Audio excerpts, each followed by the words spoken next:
welcome.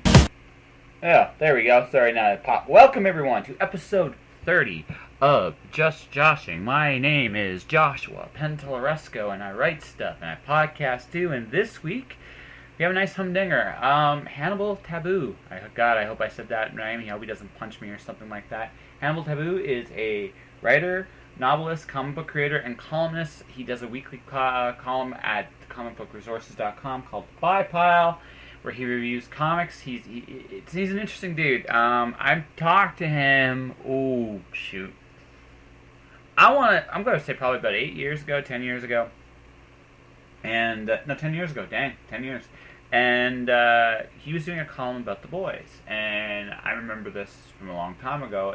We had a discourse about that book. The Boys, for those of you who never read the series, is a very, very graphically crude comic about a CIA task force designed to keep superheroes in line, and it is one of the crudest, nastiest things you will ever read. He didn't like the book. I did. I understood, and I understood kind of why the book was the way it was, and he said it was crass and just. And I understand his perspective too. And we got into a big discourse in the days of MySpace. And if anyone remembers MySpace, congratulations, you're old like me. But that all said, yeah, it was. We had a good discourse, and off and on kept touch over the years. I read a comment here, a comment there, and. As I'm doing podcasts and people I really, really think are cool and talented and have a lot of things going for them, I figured Hannibal would be the guy to want to come on the show, and he was gracious enough to agree. So this week, he will be there. Let's see what's going on with me this week. Well, it's interesting. Talking about some interesting hard times and stuff like that.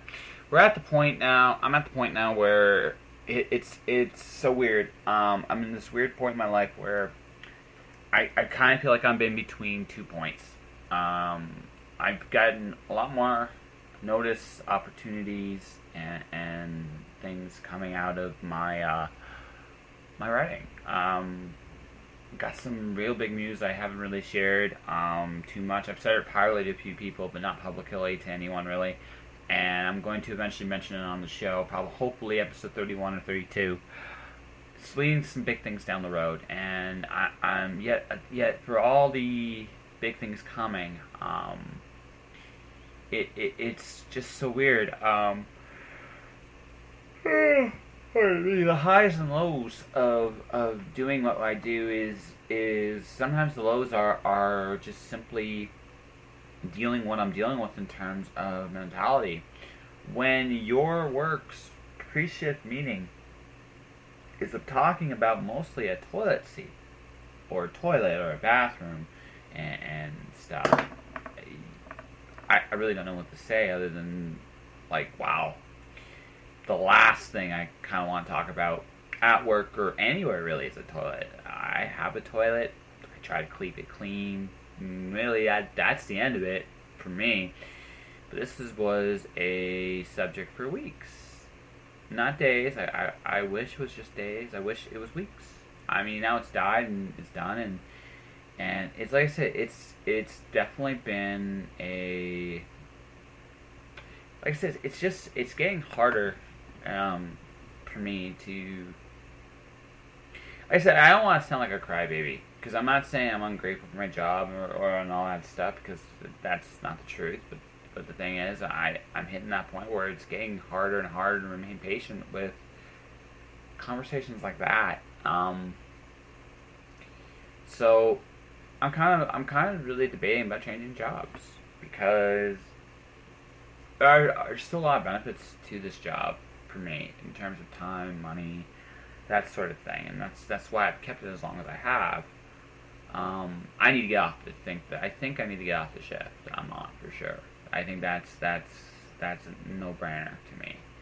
But just with the way everything's going and everything I'm seeing and stuff, it just seems to me that with everything coming down the pike, it's just getting harder for me just to deal with that low. Like, that mentality is just,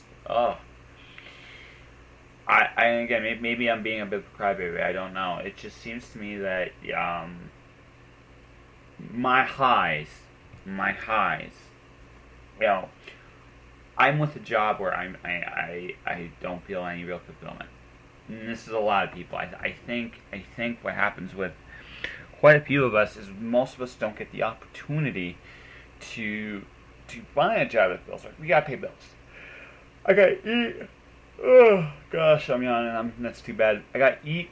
I gotta pay my bills. I gotta make sure that I'm living, and I can do that. But at the same token, I'm kind of at that point where it's like I'm not sure I want to, you know, just be coasting with paying bills at a job anymore. And like I said, this is a standard frustration. It's all part of the struggle. It's all part of the journey to become unemployed and not unemployed. Sorry, to become self-employed, and you're just trying to go through that transition, and it's a bitch because you're just you know you're doing what you can, and you're trying to make things balance out and work right, and you deal, and it's just that you seem to deal with a lot of games. Maybe, like I said, I know I'm not the only one. I know there's a lot of people going through that right now. Alberta is playing the "you're lucky to have a job" card with a lot of its employees. I've been down this road before too. When I was in Arizona, I was in the middle of nowhere, like literally a bad economy. Almost in some ways was like a hiccup because the economy where I was never good. I got a job working at a convenience store. You know, that was good for where I was. The idea of working at Walmart, the idea of working at some other place, I mean, that was hard and it was a struggle. But it was the one common thing I've heard is that you're lucky to have a job. And to be quite honest with you, I've always thought that was the biggest pile of shit I've ever heard. I didn't come in, like, this life's not about breaking even. This life's not about paying bills. I mean, we have to pay bills. It's the nature of the universe. Everything has a cost. Cool. But we're not here to just do that. We're here to do other things. We're here to live, explore, and just do the things we're called to do. And in my case, it's just like I said. I've just been doing this for such a long time. It's some days it's really tiring. And like I said, I might be a big crybaby saying what I'm saying, and if I am, sorry. But it's just like I said. It's just one of those. It's been one of these months where I just been very frustrated with the process. So I'm hoping in the next few weeks, I'll make some change. I need to make some changes, and I'm going to start working on making those changes. But like I said, on the other hand, I mean, everything I'm doing that's extra right now, it's really fulfilling. Book 3 is going. It's big. It is huge. I started handing in some chapters to the publisher, and I'm going to stop for the time being. I want to finish this current part where I'm at because I'm dealing with some interesting themes, and I want to make sure I want to put it all together because it's almost like part 1 of a book, and then part 2 is I think going to be a little smaller, but it's important. I give the journey an end, but I talk about the journey itself because life is to me life's a journey, and it's always been a journey. Whether you're a lot of people have a thing against religion, but I think a lot of people, but they think they have a thing against faith, but that's far from the truth. You need faith to get through whatever you're going through. We're all, I mean, it struggles, faith, and you need your doubts as well. You need to have these obstacles make you grow. That's kind of where I'm at now. It's like I'm trying. These obstacles are they're forcing me to grow. They're forcing me to evolve. They're forcing me to change. And I don't know what I'm going to become. But like I said, I feel this transition, and maybe I'm like I said, maybe in a year I'll look back and laugh. But that's what I feel like. This has been a year of transition, kind of a year to grow, and to move forward or try to move forward as best I can. Let's see. Alright, I think that will do for now. I'm going to actually debut a little song. Hannibal also has a podcast, and he's a DJ. And I want to give people the chance to hear some of what he does. So this is from his It's Complicated podcast, and then we'll go right into our conversation with Hannibal. Alright, be right back.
Tired of buying t-shirts, coffee cups, and other memorabilia that all podcasts seem to have? I sincerely hope not, because I'm jumping aboard this gravy train right now. That's right. You can be the proud owner of a Just Joshing t-shirt, photographic print, and coffee cup at my Redbubble store.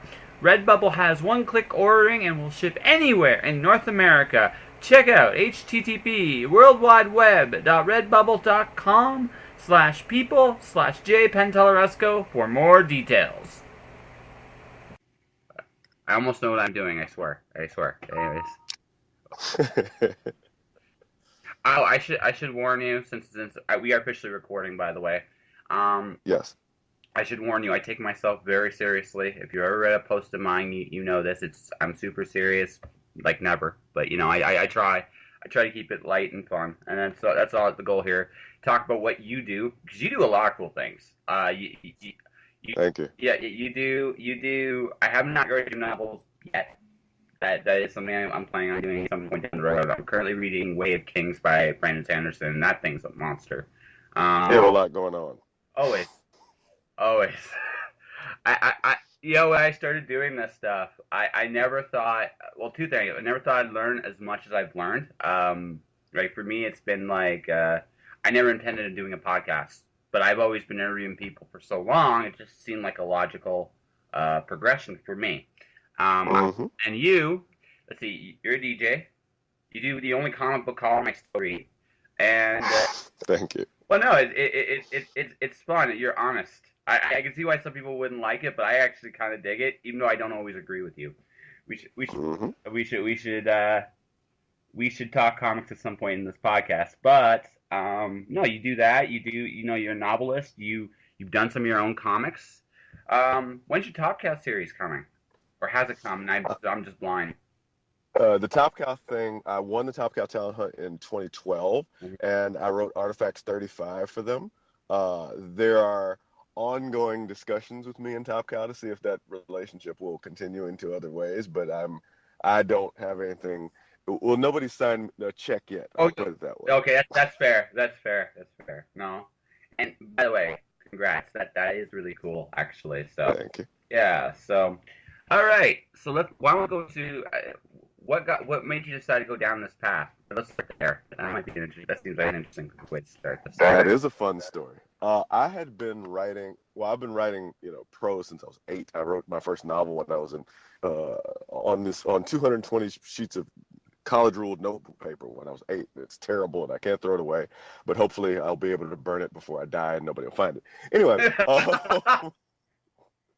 so I was working at this website called Next Planet Over with a gentleman named Eric Stevenson, who people in comics now know as the head honcho at Image Comics. Back then, he was not that. And he was the editor for this comic book site that we were working at called Next Planet Over.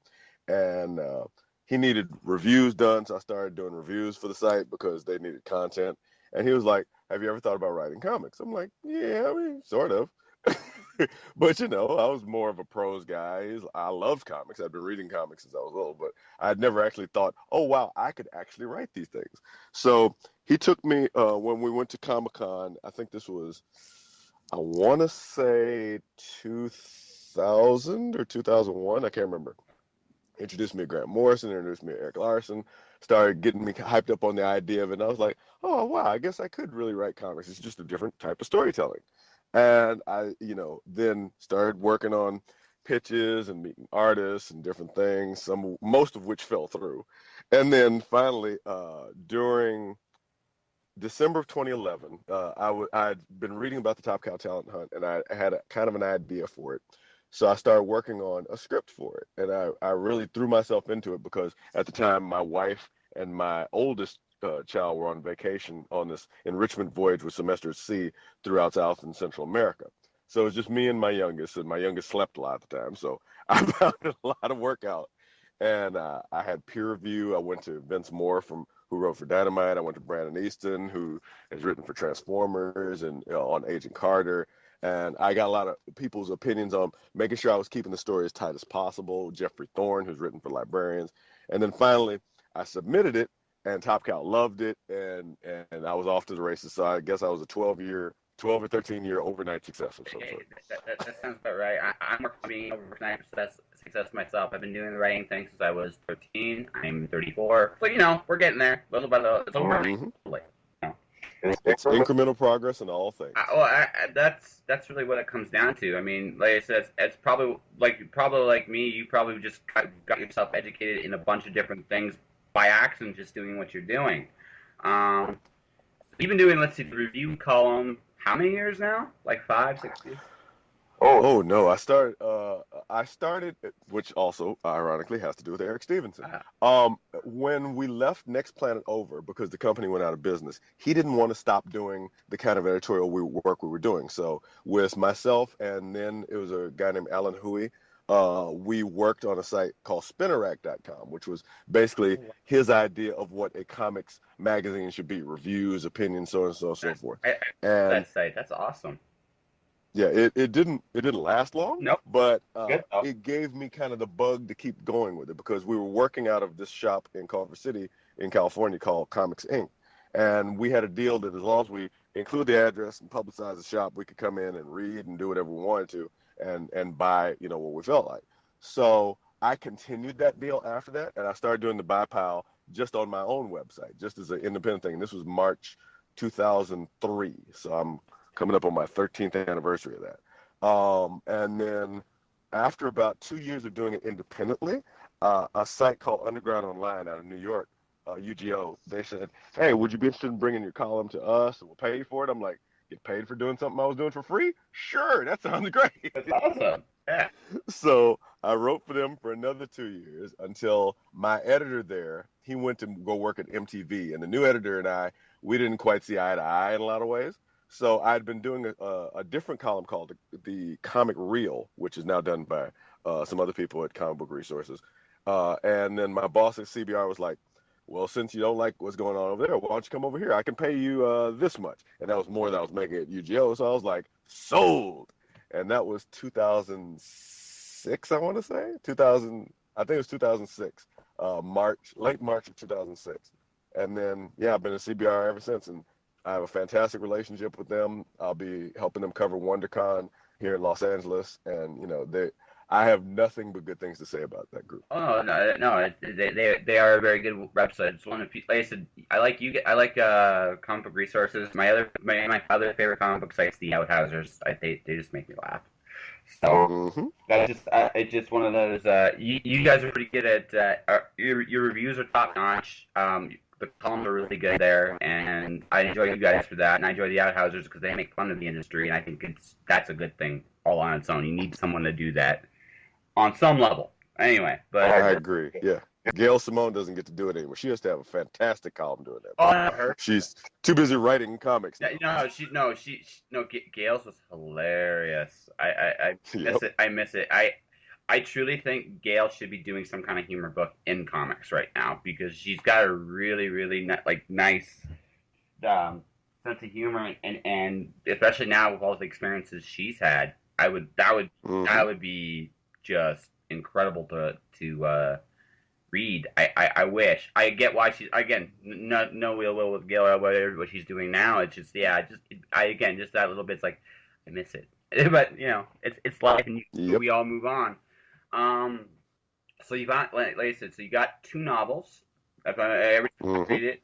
So when did you start writing? Are any of them based on your 200 pager? That way back in when?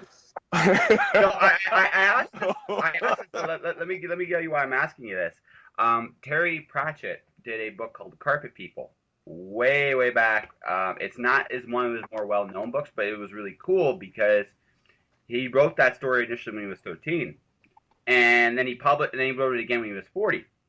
And like I said, I have my own share of broken, horrible novels that will be burned or the mystery deleted when and if should something happen to me. That all said, I sometimes look back at my stuff, like my older stuff, and go, "Hey, I don't know what you were thinking here, but this isn't bad." Like I don't know if you've ever done that with your stuff, but that's why I I'm. have, but with that work in particular, because at the time, again, I was reading comics. It's enormously derivative. It literally, I mean, it takes one concept directly from comics, a group called They Who Sit Above in Shadow, which I was like, I'll take that. And I completely, spun this incredibly vapid story about gods want to experience humanity, so they go down and become high school students, and then there's a love triangle, and it's the stupidest thing in the whole world. So no, I've TV shows I've heard. yeah, I walk as far away from that thing as I can in every possible way. The novels they are one grand idea, but they're definitely a long way from that one. Oh, that's cool. That's cool. So, all right. So, how did you finally get just to do the novels? Did you get a publisher? Did you do it yourself? How did that all work out? Well, I was originally writing the novels. I got the idea when Stephen King was doing The Green Mile to just do a serialized online novel. I was just writing it on my website. And then I got noticed by a boutique publisher named Marilyn Murphy here in Los Angeles. She ran a company called Telepoetics. And her company had just done poetry, but she was like, I want to get into prose. I want to get into science fiction. I've read your stuff online. I love it. I want to publish it. I'm like, all right, fine. So we started working together with that. I think that was 2005, I want to guess, that first came out.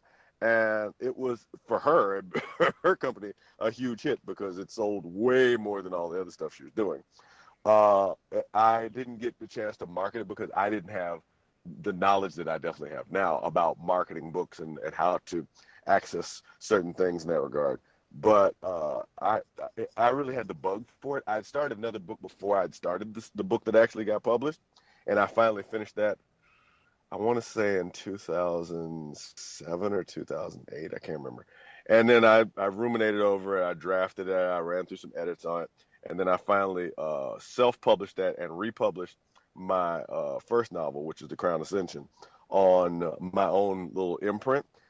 because I wanted to have greater degree of control over it. I've had some nibbles from some agents about it, especially because every time it's funny. The lead character in the first novel is an immortal black woman who grew up in Nubia like 8,500 years ago, right? Okay. And every time uh, every time an actress who's a woman of color gets a sniff of this, she starts reading and she starts diving into this character like, I want to adapt this, I want to be this, I want to blah blah blah, and then they start to really read it and say, oh wait a minute, this is a $200 million special effects budget. You have 7 Nimitz class submarines at one point. You blow up the side of a mountain in Turkey.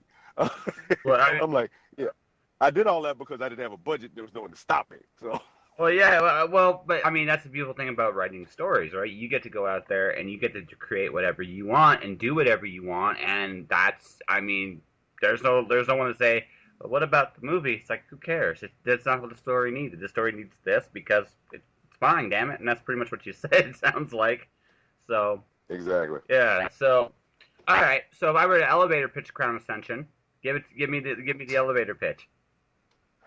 Boy meets girl. Boy and girl fall in love. Girl turns out to be 8,500 years old. Much hilarity ensues.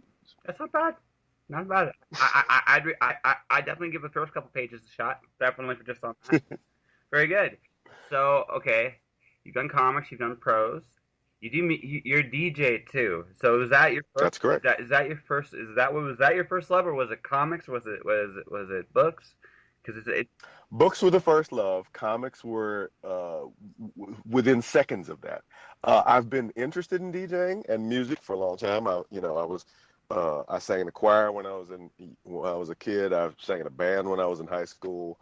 But and I really had a lot of experience when I was working in music journalism. I've worked for Vibe, The Source, MTV, and a lot of stuff like that. Sitting down with the Genius or Karen White or stuff like that, and I was very into the music business side of it, but actually the music manipulation side of it came later because I was always thinking, oh, this feels like this would mix into that, and this really should go with that, but I didn't have the equipment to make that a reality. With the advent of greater technology things, I was able to find a backpack mixer that I could carry around with me, small enough that I didn't have to carry that big coffin with all the crates of records and whatnot. And that changed what I was able to do. So now, like, I'm on my 5th year in a row of DJing for the concerts at the LA County Fair. So that'd be Earth, Wind and Fire, Boys to Men, Shaka Khan, Train I did this year, B-52s. And I really enjoy that because I walk into each crowd differently. So the 70s set that I'll do for Tower of Power and War is very different than the pop-related set that I would do for Berlin. And the way, and my wife loves watching this. When I'm waiting to hit that button just so I can bring something in and see the crowd's reaction, that level of control is very intoxicating to me. I enjoy that a great deal.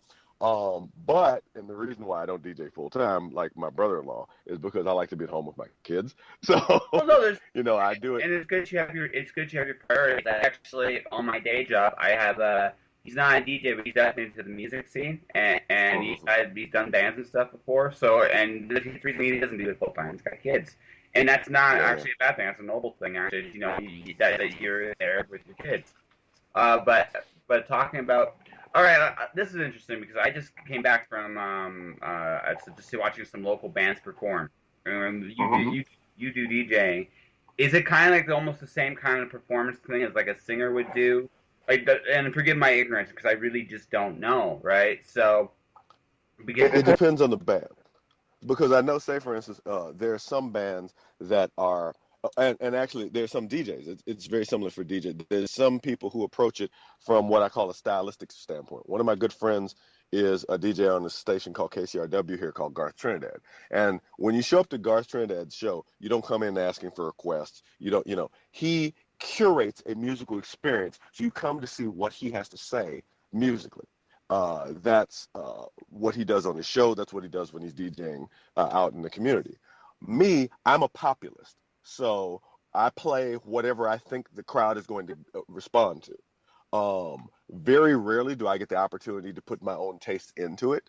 And when I do, I'm very happy to do that, but it's just not something people paid me to do very much. Um, Bands are the same way. So you'll see some bands that, like, say for instance, I know there was a cover band that used to work at the same bar where I DJed in Torrance. And they would come in and be like, all right, tonight we have to do, Get Lucky by Daft Punk. And tomorrow night we can do Talking in Your Sleep by the Romantics, because it'll be the difference in the crowd. It'll be the difference in which way the crowd goes. And some people just come in and say, this is what I'm playing, and you're going to listen to it. It depends on the band and or the DJ and their own specific approach to how they do things.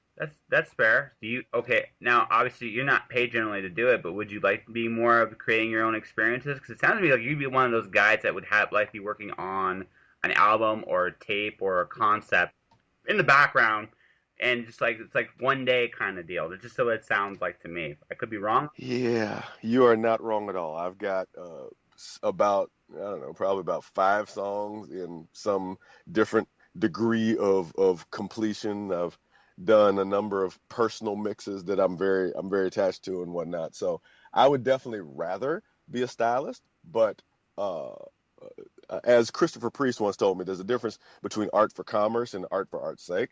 And I've mostly leaned towards art for commerce because You got I you didn't. got kids to feed. Yeah, well, yeah, I mean, exactly. I like to think of what I'm doing as a George Clooney model. People see George Clooney now, they don't remember him with the mullet having to make out with Natalie on Facts of Life. People don't want to remember that George Clooney, but I remember. Well, no, You got to pay your dues. everybody pays dues. That's just life, right? I mean, look, I have a day job still. That's part of not Hmm. paying dues for doing what I'm doing. It's just the way it is, and I mean, I want to get to the point where I'm doing the more creative side full time, but I mean, I have to work towards it, right? Unless my next book is a million seller, which again, I'm not going to hold my breath on. I'd like that, but it's just it's not gonna. There's no guarantees, so you just got to do. You do what you got to do, and I totally get that. So I have a Exactly. so I have a fun question then for you. Do you have anything that's actually complete enough where you'd be cool to let me use it for the podcast? And I'm talking for you. Musically? Yeah, yeah, because no, like for your podcast in particular, I've interviewed my second. I guess technically you're my second musician, although you're definitely more than just a musician that I've interviewed on the podcast. And when I interviewed her, she let me use a song. So I'm asking you, would you be willing to do the same? Oh, sure, yeah. What I've got, because of course, like you, I figured, oh, I guess I should finally do a podcast. I came up with a theme song for what was at the time a webcast, but has gone on to be the theme for my podcast, and it's a fully comprehensive, piece of music in and of itself as a theme song. Oh, And I produced it from soup to nuts. The only thing that's not me on that is there's a sample from Bruno Mars that I have on there. Hopefully he'll never notice. But well, no, dude, I don't blame you. He's actually really fun. He's a fun entertainer. I've seen, like I said, I've seen a couple of his performances, not just at the Super Bowl. He just has fun out Mhm. there, and it's really it's a trip. That's why I was asking you about like your stage performance because there's a language to being on stage, and I've Mhm. been learning that more and more even myself. I don't go on stage very often. I just write stuff. That's all I do. So I don't actually get to do that. But when I do, I just realize that the audience is there, and it's your audience, and you can take them on whatever journey you want. And right, you Mhm. make them laugh, you can make them cry, you can make them angry, you can make them think. There that and the fact that you're doing something like music in particular, um, you have. I mean, you can do a lot with the sound. It's an amazing thing if you sit there and think about it. And Yeah, I have some. I've noticed that, and this was one thing. I used to work at this bar called Sully's in Torrance, and it was one of the best experiences I've ever had. Whereas it got to the point where my philosophy was that I was a delivery man. I was coming to bring a good time, and all you got to do is sign for it. All you got to do is trust me, and I'll get you there. And it took a while for the crowd to get used to me because they had somebody there before me that they really liked, and they were like, "Who's this new guy?" But as I said, as a populist, I would be setting up the gear and listening to what they were playing on the jukebox. I would get a sense of what they were doing. So when I started, I was already in sync with what they were interested in. So as soon as they started to trust me, when I waver from that a little, they go with me, and that is an enormous. It's an enormous gift to receive that kind of trust from a crowd, especially once you do it over a period of time and you form a kind of a relationship with the crowd. Whereas, they know, oh, it's about to go down. This is a sign that something's really about to happen, and so on and so forth. That kind of a relationship with an audience, and it's harder to do in writing because you're more removed from them. Yeah. You get a little of that from social media, but still, it's more of a distance thing. There's an immediacy, and my wife, who's a stage actor, talks about this. There's an immediacy to having the audience right there and the reaction right at that moment that is as I said, intoxicating. Well, yeah, and just to keep on this subject, you have to work pretty much the same crowd like every weekend kind of deal, or Every week. yeah, yeah, that's a huge lesson too, because also the big challenge then someone like you would have is be to keep them interested, because the biggest thing you have to worry about is being part of the furniture, so to speak, because Mm-hmm. people are aware of you, and you literally have to learn all these tricks to change it up and stuff, because if you don't, they're not going to appreciate you. Yeah, there was homework involved. So I mean, I remember for that show, I would probably spend 2 or 3 hours a week uh, putting together ideas about, okay, this music's new. I know they're going to be into this. Oh, I got to make sure I get this one because I know this part of the crowd is into country and so on and so forth. So changing up one, I was able to, for example, there was an artist named Reese Palmer who was extremely rare because she was a young black woman singing country music, and I pretty much pushed her down the throat of that crowd until they were like singing along with it, because they were already on board for the idea of country music, which I had to get used to, but uh, they they uh, they were used to a certain group and a certain aesthetic when that was happening. So when I brought her along, and then they went like 3 or 4 people, like after 3 weeks of playing her, they came out. I was like, I went to go look for the song that you've been playing. Did you know that she's black? I'm like, no, really? That's fascinating. I forget because I live in Canada, right? So I mean, don't get me wrong. There's racism up in Canada too, right? And there's certain stereotypes up here as well. But again, it's something I forget. It's like it's like for me, it's like I don't care. Are you good? Cool. Let's listen. I don't care who's on the other end of that. That. Sorry, I know it's just strange. Again, for me, just again, I grew up in Canada. I lived in the States for a brief period of time, and I still never quite got used to that. So, but Neither did I. yeah, no, no, I imagine not, and yeah, but it is what it is. Um, let's see. But talking about like you said, you actually like I said, that's why I say you've got multi skills, because everything I kind of look at everything, whether it's music, whether it's writing, comics, art, video, whatever it might be. I mean, it's all storytelling in some form or fashion. Exactly. Yeah, and so it's like basically now I don't look at, especially with the way technology is going, with how mediums are presented today. I don't look at them as I almost don't look at mediums today as separate. Prose is an experience. Comics is an experience. You can combine them. Music is an Hmm. experience. Poetry is an experience. You can combine them. Video is an experience. Novels could experience. You can combine them. Video games are an experience as well. And Hmm. and now it's like, in one way, sense, this is almost one of the most exciting times to be in the arts, because Hmm. it's not like you talk about. You have a backpack and to be a DJ now, where in the old days you literally had to bring a truck.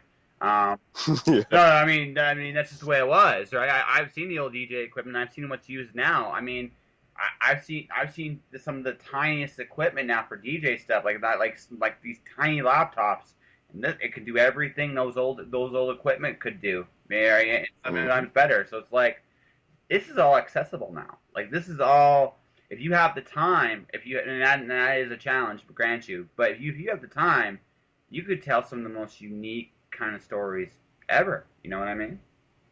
That's something that I read an article from Patton Oswalt where he talked about the rise of the American otaku, that there is such a proliferation and a freedom of information that with determination, anybody can become an expert in something. All they got to do is really just drive themselves towards it. That it has both created a dichotomy for the former purist who has become the geek, the gatekeeper who's claiming fake geek girl or what have you, and the new passionate people who are moving into the field that are truthfully expanding it. There's my kids are homeschooled, and they work through this charter school thing that pays for certain elements of their education. And my wife is signing them up for classes right now. And one of the classes, and I kid you not, is a Dungeons and Dragons class I'm jealous. for academic, for language arts purposes, and paid for by education. My daughter can play Dungeons and Dragons. If that's not the Revenge of the Nerds, I don't know what is. Yeah, that's awesome. No, but okay, strictly like just from a game point of view, do you still game? Like, do you do Dungeons and Dragons or Shadowrun or any of those things?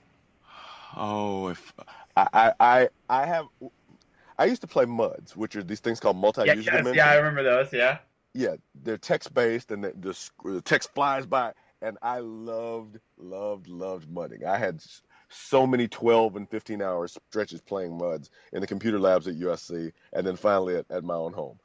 I have an app on my iPad now that will let me do it and let me play the way I used to with macros and yeah. oh, if I start to get in trouble, it'll recall me to the temple and so on and so forth. But I don't have time to open it because I've got four deadlines and I've got No, no, no, kids. no. I totally get that. No, because we were talking about stage earlier, and I think you'd enjoy that. Also, because Dungeons and Dragons is essentially a math game. You actually do Yeah. mathematics playing games like that, which is kind of neat. No, I can believe it. I mean, we've hit an age where information is readily available. You have to look sometimes because now it's an abundance of information. So much so you literally have to filter through it. And but I mean the opportunities are there, and you just have to take the time to do it. So I think we got a decent conversation here. So before we wrap this up, what are you working on right now? Right Right now, now, let's see, besides what can I talking to talk me, because about? I know Oh, okay. Right now, the next thing that people will probably see from me is a prose novella from Aspen Comics, which will be Soulfire, Protector of the Light. I'm literally waiting on my notes back from my editor on the outline right now.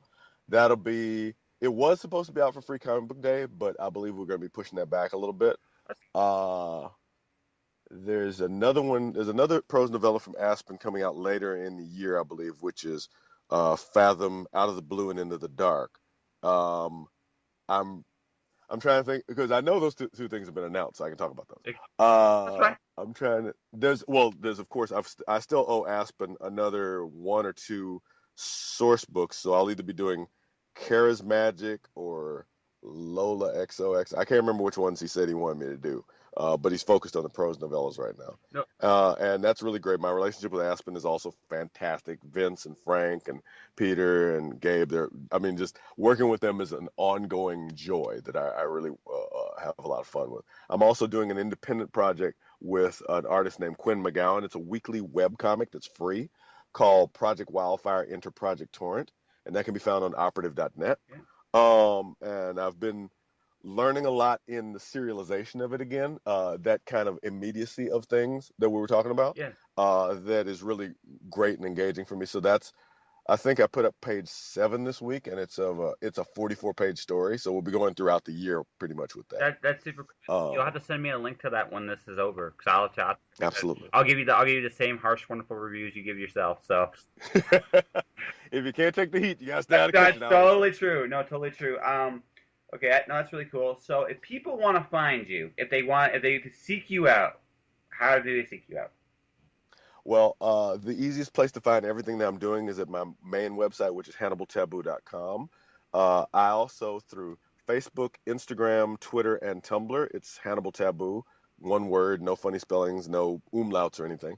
And I like that kind of consistency because then I don't have to remember very much. No, Uh, I, trust me, I I'll, learned that one the hard way. So I just changed everything to Joshua Penteloresco. My name's ridiculously long, but it's me. So it's Yeah, just you got to brand yourself consistently. yes. I have that. I have the weekly reviews column, the Buy Pile on comic book resources, and I am a part of a creative studio called the Operative Network, which is at operative.net.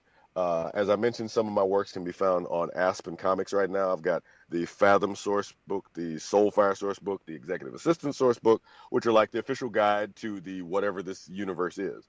in that regard, and those were a lot of fun to write. I like that kind of authoritative reference reading, so I had to read through all of those books and understand everything that was happening to be able to get that together. Totally. Uh, so yeah, that stuff is all available, and that's all I'm supposed. Oh, whoa! I'm sorry. I almost forgot. I have two prose novellas from Stranger Comics, based in their fictional universe. Wasso Gathering Wind and Wasso Will to Power. I'm working on the outline for the third one right now. Um, and I just in December, they New Paradigm Studios put out Watson the Holmes Volume 2, where I co-wrote an issue with Stephen Grant, who made the movie Two Guns, and he's well known for his work on Punisher, Marvels in the '80s, and that had art by Dennis Calero, who did Supergirl and the Legion of Superheroes. So that was a lot of fun, and all that stuff is in the market right now. And I'm trying to think, is there because if I forget something, I know somebody's gonna yell at me. No, Uh, that's fine. No, no, it's good. Let me think here. You want? Is there anything on the musical front? Since we talked, I think that's everything we got in pros right. Oh well, yeah, I'll be hosting karaoke twice this week because one of my good friends he just got married and he's on his honeymoon, so I'm going to host karaoke at the Bullet Bar in North Hollywood on Monday and at the Speakeasy in Santa Monica tonight. And Talk, I have you can find my mixes on Mixcrate at as DJ Hannibal Tabu. I think that's just Hannibal Tabu too, though, because I was like, I don't like changing the consistency well, of it. no, Uh, like I said, it's just easy to remember your own name. It's like, okay, exactly. So yeah, and a lot of my mixes are available for free. My podcast, well, I mean, through my website Hannibal Tabu, you can find there's a music tab, there's a podcast tab, and you can click through to find all that information. And there's a ton of it that's free. I just put up a lot of stuff that's free and people can access so they can get more engaged with the process. no, that's cool. All right, that is pretty much everything. So I'm going to do this for officially to end the podcast here and say thank you. I hope you don't mind staying for a couple extra minutes here. I'm And happy to. yeah, all right, 1 second here, and we are. And that was Hannibal Taboo. I want to thank him very much for being a part of the show. Weekly, his column is column Buy Pile every Thursday on comicbookresources.com. It's Complicated is also a podcast that airs weekly. You gotta check it out. All the information is at the end there. That'll do it. This has been a good little episode. Next week we do actually my first dual episode with Craig DeLuey and Chris Mars. It was a fun one. Can't wait to actually have you guys listen to that. And yeah, it's definitely like I said, really cool episode. So take a look at that. Buy some merch. Buy my books. And above all else, regardless of what you do, stay inspired out there. Don't let anyone tell you you can't do it. Have some faith in yourself. You will. All right, folks. Have a good one. Shush. Shush.